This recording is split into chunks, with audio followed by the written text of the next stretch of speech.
ಮುಖದ ಕಪ್ಪು ಕಲೆಗಳನ್ನು ಅಳಿಸೋದಕ್ಕೆ 100 ಔಷಧ ಬಳಸೋ ನಾವು ಮನಸ್ಸಿನ ತಪ್ಪು ಕಲ್ಪನೆಗಳನ್ನು ಅಳಿಸೋದಕ್ಕೆ ಒಮ್ಮೆಯಾದರೂ ಯೋಚನೆ ಮಾಡಬೇಕಲ್ವಾ? ನೀನು ಎಷ್ಟೇ ಒಳ್ಳೆಯವನಾಗಿರು, ನಿನ್ನ ಬಗ್ಗೆ ಕೆಟ್ಟದಾಗಿ ಮಾತನಾಡೋ ಜನ ಇದ್ದೇ ಇರ್ತಾರೆ.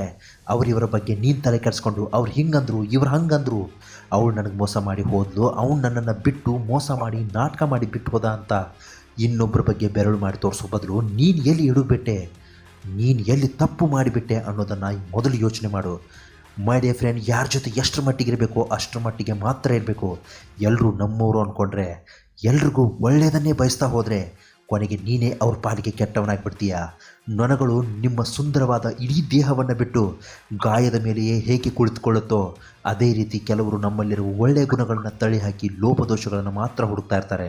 ನನಗೆಲ್ಲರೂ ಅನ್ಯಾಯ ಮಾಡಿಬಿಟ್ರು, ನನಗೆಲ್ಲರೂ ಮೋಸ ಮಾಡಿಬಿಟ್ರು, ಇನ್ನು ನಾನು ಯಾರಿಗೋಸ್ಕರ ಬದುಕಬೇಕು ಅನ್ನೋ ಪ್ರಶ್ನೆಗೆ ನೀನು ನಿನಗೋಸ್ಕರ ಬದುಕಬೇಕು ಅನ್ನೋದೇ ಉತ್ತರ.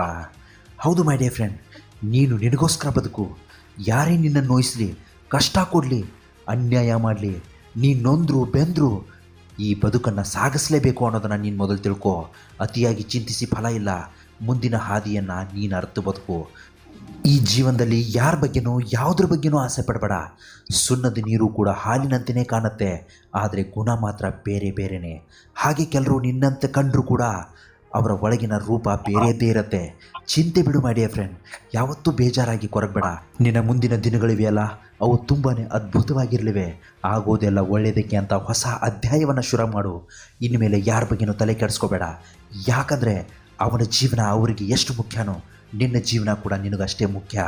ಈ ಪ್ರಪಂಚದಲ್ಲಿ ಒಳ್ಳೆಯತನ ನಿನ್ನಲ್ಲಿದ್ದರೆ ಸಮಯ ಬಂದಾಗ ಮಾತ್ರ ಅದನ್ನು ಖರ್ಚು ಮಾಡೋದನ್ನು ಕಲಿ. ಸಿಕ್ಕವರಿಗೆಲ್ಲ ನಿನ್ನ ಒಳ್ಳೆಯತನವನ್ನು ಖರ್ಚು ಮಾಡಿದ್ರೆ ನಿನಗೆ ನೋವು ಕಟ್ಟಿಟ್ಟ ಬುದ್ಧಿ. ಅವಮಾನ ಮಾಡಿದ ವ್ಯಕ್ತಿಯನ್ನು ಮರಿಬೇಡ. ಅಹಂಕಾರ ಇರೋ ವ್ಯಕ್ತಿಯ ಹತ್ತಿರ ಕೂಡ ಸುಳಿಬೇಡ. ಸನ್ಮಾನ ಮಾಡಿದ ವ್ಯಕ್ತಿಯನ್ನು ಸ್ಮರಿಸದೇ ಇರಬೇಡ.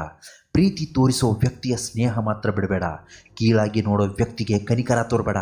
ಸಹಾಯ ಮಾಡಿದ ವ್ಯಕ್ತಿಯನ್ನು ನಿನ್ನ ಜೀವನದ ಕೊನೆ ಉಸಿರಿರೋಗೂ ತೆಗಳಬೇಡ. ಮೋಸ ಮಾಡಿದ ವ್ಯಕ್ತಿಗೆ ನಿನ್ನ ಜೀವನದಲ್ಲಿ ಯಾವತ್ತೂ ಮರ್ಯಾದೆ ಕೊಡಬೇಡ. ಕೊನೆಗೊಂದು ಮಾತು ಹೇಳ್ತೀನಿ ಕೇಳೋ, ಚಿಂತೆಗಿಂತ ದೊಡ್ಡ ಕಾಯಿಲೆ ಮತ್ತೊಂದಿಲ್ಲ, ಖುಷಿಗಿಂತ ದೊಡ್ಡ ಔಷಧಿ. ಪ್ರಯತ್ನ ಗುಟ್ಟಾಗಿರಲಿ, ಗೆದ್ದ ಮೇಲೆ ಸಂಭ್ರಮ ಇಡೀ ಜಗತ್ತೇ ಮೆಚ್ಚುವಂತಿರಲಿ. ಇಂತಹ ಮತ್ತೊಂದು ಒಳ್ಳೆಯ ಕಂಟೆಂಟ್ ತಗೊಂಡು ನಿಮ್ಮ ಮುಂದೆ ನಾಳೆ ತಪ್ಪದೇ ಹಾಜರಾಗಿರ್ತೀನಿ. ಚಾನಲ್ ಒಂದು ವೇಳೆ ನೀವು ಸಬ್ಸ್ಕ್ರೈಬ್ ಮಾಡಿಲ್ಲ ಅಂದರೆ ದಯವಿಟ್ಟು ಸಬ್ಸ್ಕ್ರೈಬ್ ಮಾಡ್ಕೊಳ್ಳೋದನ್ನು ಮಾತ್ರ ಮರಿಬೇಡಿ. ನಮಸ್ಕಾರ, ಎಲ್ರಿಗೂ ಒಳ್ಳೆಯದಾಗಲಿ.